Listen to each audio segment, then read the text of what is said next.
Astro psychologist అంటే వాళ్ళ జాతకాన్ని బట్టి, వాళ్ళ మెంటాలిటీ, సైకాలజీని బట్టి వాళ్ళ లైఫ్ ఎలా ఉంటుంది అనేది మీరు చెప్పగలరు. మీకు వేణుస్వామి డేట్ ఆఫ్ బర్త్ గాని ఏదైనా ఐడియా ఉందా? మీకు పర్సనల్‌గా గూడా అతను బాగా తెలుసు. తెలుసు. అతని ఫ్యూచర్ ఇప్పుడు ఎలా ఉండబోతుందనేది తెలుసుకోవాలనుంది మీ మాటల్లో. అతని ఫ్యూచరే కాదండి. ఈ మధ్య కాలంలో మీరు గడిచిన ఒక 2, 3 సంవత్సరాల నుంచి సోషల్ మీడియాలో ఒకప్పుడు ఎలక్ట్రానిక్ మీడియా అంటే అది ఎలక్ట్రానిక్ మీడియా వరకే పరిమితం ఉండేది. అంటే మీరు లైవ్ డిబేట్స్‌కెళ్ళినా, రికార్డింగ్ ప్రోగ్రామ్స్‌కి వెళ్ళినా గానీ అది మీకు అందుబాటులో ఉండేది తర్వాత. సో, ఇప్పుడు ఈ మధ్య కాలంలో వచ్చిన చేంజ్ ఏంటంటే ప్రతి డిబేట్ కూడా మీకు యూట్యూబ్ లింక్ దొరుకుతది. సో, సోషల్ మీడియా ఎప్పుడైతే మీకు అవేర్‌నెస్ పెరిగిందో, సోషల్ మీడియాలో ఎక్కువగా బిజినెస్ స్టార్ట్ అయిందో, అప్పుడు చాలామంది ఏం చేశారంటే ఎలక్ట్రానిక్ మీడియాకి గతంలో ఎవరన్నా ఒకళ్ళు ఒక అస్ట్రాలజర్‌కి ఐడెంటిటీ రావాలంటే, ఏ ప్రొఫెషనల్ కన్నా ఐడెంటిటీ రావాలంటే వాళ్ళు దానికి సంబంధించినటువంటి డిబేట్‌కెళ్ళేవాళ్ళు. ఎందుకంటే నేను 2005 నుంచి ఈ మన ఎలక్ట్రానిక్ మీడియాలో అన్ని రకాల డిబేట్స్‌కి వెళ్ళాను. కానీ ఎలక్ట్రానిక్ మీడియా నుంచి ఎప్పుడైతే సోషల్ మీడియా ఓవర్‌టేక్ చేసిందో వ్యూవర్‌షిప్‌ని, అప్పుడు చాలామంది ఏమైపోయారంటే వాళ్ళకు తోచినట్లుగా, వాళ్ళకు నచ్చినట్లుగా, వాళ్ళకి అక్కడ ప్రశ్నకి అవకాశం ఉండదు. యాంకర్, ఆస్ట్రాలజర్ లేకపోతే యాంకర్ గెస్ట్ మాత్రమే ఉంటారు. సో, వాళ్ళిద్దరి మధ్యలోనే ఉంటది ఆ పరస్పరమైనటువంటి చర్చ. ఆస్ట్రాలజర్ ఏం చెప్తే అది వింటారు. సో, ఫలిత జ్యోతిష్యం అన్నది సోషల్ మీడియా వచ్చిన తర్వాత ఎవ్వరికి నచ్చినట్టు వాళ్ళు చెప్పడమే కాకుండా పబ్లిక్‌ని అట్రాక్ట్ చేసుకునేలాగా థంబ్‌నెయిల్స్ పెట్టుకునేవాళ్ళు. కానీ నిజంగా ఆ స్థాయి విశ్లేషణ అంటే మీకు 4 రోజుల్లో 40 సంవత్సరాల నుంచి రానటువంటి సిరి కలిసొస్తుందని పెడతాడు. 1,00,000 మంది చూస్తారు. అర్థమైందా? అదే ఈ రాశుల వాళ్ళకి మీరు ఈ గతంలో ఎంత సంపాదించినా గానీ ఇక నుంచి మీరు కటిక దరిద్రాన్ని అనుభవిస్తారు. భయం. హ్మ్. చూడండి, ఒకటేమో ఆశ. 40 సంవత్సరాల నుంచి జరగంది ఇప్పుడు ఏదో జరుగుతుంది ఆశ. ఈ 4 రాశుల వాళ్ళకు, 8 రాశి వాళ్ళకు ఈ సంవత్సరం నుంచి పలానా గురువు యొక్క సంచారం జరిగింది, శని సంచారం జరిగింది, రాహుకేతుల సంచారం జరిగింది, లేదా గ్రహ కూటమి మీద ఒక విశ్లేషణ చేసి దానికి ఒక థంబ్‌నెయిల్ పెడతాడు. ఈ 8 రాశుల వాళ్ళు సర్వనాశనం అని పెడతాడు. అప్పుడు ఏమైపోతుంది, అందరిలో ఒక ఫియర్, నర్వస్‌నెస్, ఫోబియా పెరిగిపోయి అరే మన రాశి ఉందేమో అందులో చూసుకున్నట్టు క్యూరియాసిటీ కోసం ఓపెన్ చేస్తాడు. నిజంగా అందులో కంటెంట్ ఏముండదు. నేను ఎందుకు ఎగ్జాంపుల్ చెప్తున్నా అంటే మేమందరం కూడా 90% ముఖ్యంగా గ్రహణాలప్పుడు జ్యోతిష శాస్త్రానికి ఉన్నటువంటి శాస్త్రీయ విలువ ఏంటి, అసలు ఫలిత జ్యోతిషానికి శాస్త్రీయతకి ఏమైనా లింక్ ఉందా, ఫలిత జ్యోతిషం శాస్త్రీయ పద్ధతిలో చెప్పచ్చా. ఇప్పుడు చూడండి, మీకు నెక్స్ట్ గ్రహణాలు ఎప్పుడు వస్తాయి, 10 సంవత్సరాల తర్వాత ఏ రోజు, ఏ వారం, ఏ తిథి వచ్చింది అన్నది మనం అంచనా వేసి చెప్పేయచ్చు. గణాంకాలు అంటే 100 సంవత్సరాల పంచాంగం మన దగ్గర ఉంటుంది. అది వేరు. గ్రహానికి మధ్య డిస్టెన్స్ ఎంత తక్కువ ఉంటుంది, ఎంత పెరుగుతుంది, కాలానుగుణంగా ఎలా ఉంటుంది అనేది మనం ఎఫ్ఎంఆర్ఎస్ ద్వారా క్యాలిక్యులేట్ చేసి మనం చెప్పచ్చు. అది మీకు పంచాంగాల్లో కూడా మీకు 100 సంవత్సరాల క్యాలెండర్లు దొరుకుతుంది. కానీ ఫలిత జ్యోతిష్యం దగ్గరకు వచ్చేటప్పటికి ఏమైపోతుందంటే ఎవరి వ్యక్తిగత అభిప్రాయాన్ని, వాళ్ళకు ఉన్నటువంటి శాస్త్ర పరిజ్ఞానము, అవగాహనతోని వాళ్ళకు నచ్చినట్టు చెప్తారు. అదే మీరు డిబేట్కి వచ్చారనుకోండి, డిబేట్కి వస్తే మీరు చెప్పే ప్రతి దానికి కూడా కారణాలు, విశ్లేషణ శాస్త్రీయ పరంగా లేదా మీ వ్యక్తిగతమైనటువంటి రీసెర్చ్ మీద మీరు చెప్పాలి. వాటన్నిటిని బ్రేక్ చేసింది ఏంటి, ఈ సోషల్ మీడియా. సోషల్ మీడియాలో యాంకర్ వీళ్ళు తప్ప ఏముండరు. అక్కడ వీళ్ళు రాసి ఇచ్చిన 4 క్వశ్చన్స్ అడుగుతారు. సో ఇట్లా ఇష్టం వచ్చినట్లు చెప్పి లీగల్ ప్రాబ్లమ్స్ తెచ్చుకున్న వాళ్ళు కేవలం ఇతను ఒక్కడే ఉండడం మీరు అనుకుంటున్నారా?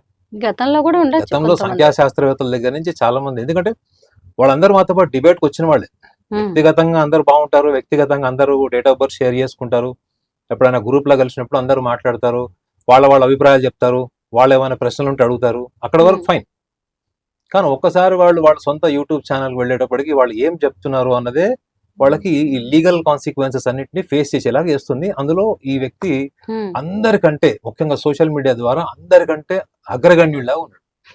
అంటే అందరికంటే ముందు వరుసలో ఉంచున్నాడు. సోషల్ మీడియాని వాడుకున్నారు. అందులో ఇంకొకటి ఏంటంటే నాకు ఒకటి విచిత్రంగా అనిపిస్తుంది ఏంటంటే, ఆస్ట్రాలజీ అన్నది జ్ఞానానికి సంబంధించినట్టు.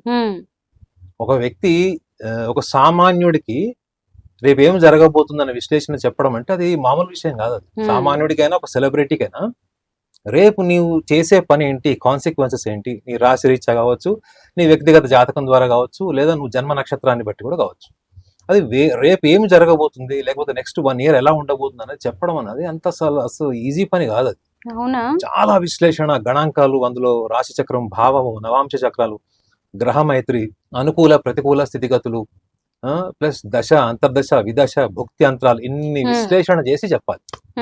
ఆ వేటికి సంబంధం లేకుండా, ఆ టెక్నికల్ టెర్మినాలజీకి ఏమి సంబంధం లేకుండా మీరు జస్ట్ ఒపీనియన్స్ చెప్పడం అనేది సోషల్ మీడియాలో ఒక మాస్ అట్రాక్షన్ కింద తయారు చేశారు. ఒక స్టేట్మెంట్ ఇస్తారు బ్లైండ్ గా, నీకు విడాకులు అయిపోద్ది, ఇంకొక పలానా పొలిటీషియన్ చచ్చిపోతాడు. ఇక అందరికి క్యూరియాసిటీ, ఫ్రీ టైంలో అందరూ ఈ స్క్రోల్ చేసే వాళ్ళు అందరూ ఉంటారు కదా, యూట్యూబ్ స్క్రోలర్స్ అందరికి కూడా అదొక మంచి బిజినెస్ అది. సో కాబట్టి ఇక్కడ ఈ లీగల్ ప్రాబ్లమ్స్ తెచ్చుకున్న వాళ్ళలో కేవలం ఇది ఒకటి కాదు. జైలుకి వెళ్ళి వచ్చిన వాళ్ళు పొద్దు సార్ అలా చెప్పకండి మీరు అంటే, లేదు లేదు నేను అలా చెప్తాను, నాకు అమ్మవారు కలుపుతుంది అంటాడు ఒక ఆయన. నేను ఏం చెప్తే జరిగిపోద్ది అంటాడు, నేను ఉపాసన చేస్తానంటాడు. మేము చేస్తాం కదండి. మాకు కొన్ని నియమ నిబంధనలు ఉన్నాయి, ప్రిన్సిపల్స్ ఉన్నాయి, మీకు కూడా కొన్ని తెలిసినారు. కానీ మేము ఎందుకు అట్లా జనాలకు భయం కలిగించేలాగా, భయాందోళన కలిగించేలాగా, వాళ్ళ ఇంటికి వెళ్ళి నిద్రపోకుండా చేసేలాగా, వాళ్ళ యాంగ్జైటీ పెరిగేటట్టు, ఫియర్ కాంప్లెక్స్ పెరిగేటట్టు ఎందుకు చెప్పాం మేము? ఎందుకు అంటే జ్యోతిష శాస్త్రము డేరింగ్, డాషింగ్, డైనమిక్ గా చెప్పే సబ్జెక్ట్ కాదండి. మీరు ఎంత డిప్లొమాటిక్ గా, ఎంత టాక్ట్ఫుల్ గా, డిప్లొమాసీ టాక్ట్ఫుల్నెస్ అని ఎందుకు అంటున్నానంటే, డిప్లొమాసీ ఎందుకంటే ఒక పేషెంట్ హాస్పిటల్లో ఉంటాడు, వాళ్ళ తాలూకు మనుషులు వచ్చి మళ్ళీ అడుగుతారు, సార్ మా పెదనాన్నగారు హాస్పిటల్లో ఉన్నారు, కోమాలో ఉన్నారు, లేదా వెంటిలేటర్ మీద ఉన్నారు, ఏంటి పరిస్థితి అని అడుగుతారు. వాళ్ళకి మీకు శాస్త్రీయ పరంగా అప్పుడు వాళ్ళు అడిగిన ప్రశ్న భావంలో మీకు చూసినప్పుడు మీకు ఏదో ప్రతికూలంగా అనిపిస్తుంది. ఫర్ ఎగ్జాంపుల్ ప్రతికూలంగా అనిపించినప్పుడు ఇప్పుడు మనం ఏం చెప్పాలి? లేదండి పోతాడు, వెంటిలేటర్ తీసేయడం అని చెప్పాలా? ఇట్లా చెప్తున్నారు. ఎందుకు అంటే రేపు పొద్దున అతను బతికాడు అనుకోండి, వీడి ప్రొఫెషన్ దెబ్బతింటుందేమో అనేటటువంటి మూర్ఖత్వం తప్ప నీకు తెలిసిందా లేదా నిజం? నీకు తెలిసిన నిజాన్ని అలౌకికంగా, ఇల్లాజికల్ గా నువ్వు చెప్పి రేపు పొద్దున నిజంగా అతను కాలం చేశాడు అనుకుందాం, కాలం చేశాడంగానే నేను ముందరే చెప్పాను కదా అని చెప్పి మళ్ళీ నెక్స్ట్ డే వీళ్ళు యూట్యూబ్ ఛానల్ కూర్చొని నేను నిన్న ఒక పలానా వ్యక్తి వస్తాడు, పలానా ప్లేస్ నుంచి వచ్చాడు, నేను చెప్పాను, పొద్దున్న చెప్పాను, సాయంత్రం చనిపోయాడు. అది వినడానికి ఎలా ఉంది చెప్పండి? సో నువ్వు చెప్పింది జరిగింది అని చెప్పేటువంటి సోషల్ మీడియా వాళ్ళని నిన్ను ఎంటైజ్ చేయొచ్చు, లేదా సోషల్ మీడియా నీ మీద ఒక దృష్టి కేంద్రీకరించవచ్చు. కానీ శాస్త్ర పరిజ్ఞానము, జ్యోతిష శాస్త్రం మూలాలు ఏవి కూడా వ్యయభావం గురించి, అష్టమ భావం గురించి చెప్పొద్దు అని ఉంది. అష్టమం అంటే ఆయుష్, ఇందాక నేను చెప్పిన ఎగ్జాంపుల్. వ్యయభావం అంటే చావు. ఒకటేమో ఆరోగ్య, అసలు మరణం కనిపిస్తుందా జాతకంలో ఒక వ్యక్తి? అనుభవంలో నేను చాలా విశ్లేషణ చేశానండి. కానీ వాళ్ళకి చాలా టాక్ట్ఫుల్ గా, డిప్లొమాటిక్ గా చెప్పాను అనమాట. ఒకళ్ళు ఇంట్లో గృహప్రవేశం మీద చేసేసుకుంటాము అది ఇది అని చెప్పి పెద్ద గొడవ చేసుకున్నారు. గృహప్రవేశం అయ్యే లక్షణాలు కనపడట్లేదండి అని, అదేంటి కాకపోవడం అన్ని శుభ్రంగా అవుతాయి అన్నట్టు వాళ్ళు ఆర్గ్యూ చేసుకున్నారు. గృహప్రవేశం ముహూర్తాలన్నీ పెట్టుకున్నారు వాళ్ళు. కరెక్ట్ గా 3వ రోజు ముందు మామగారు చనిపోయారు. నేను చెప్పలేదే, మీరు మామగారు చనిపోతారు కాలం చేస్తారని చెప్పలేదే. ఇప్పుడు యోగదాయకంగా లేదు గృహప్రవేశం, ఈ టైంలో కాకపోవచ్చు అని నేను క్లియర్ గా చెప్పాను. సో ఏదో ఒక రకంగా పోస్ట్ పోన్ అయిందన్నదే ఒక కామన్ మ్యాన్ తీసుకుంటాడండి. అప్పుడు వాళ్ళు ఏమనుకుంటారు, వాళ్ళు వచ్చి మనకు చెప్పాలి, గురువు గారికి తెలిసి ఉండొచ్చు ముందుగానే, ఆయన చెప్పడం ఇష్టం లేదు, మన మనోభావాలు దెబ్బతడం ఇష్టం లేదు అనుకోవచ్చు. వాళ్ళు గురువు గారు ముందరే చెప్పలేదు, శాస్త్ర పరిజ్ఞానం లేదు అనుకుంటే వాళ్ళ ఇష్టం అండి.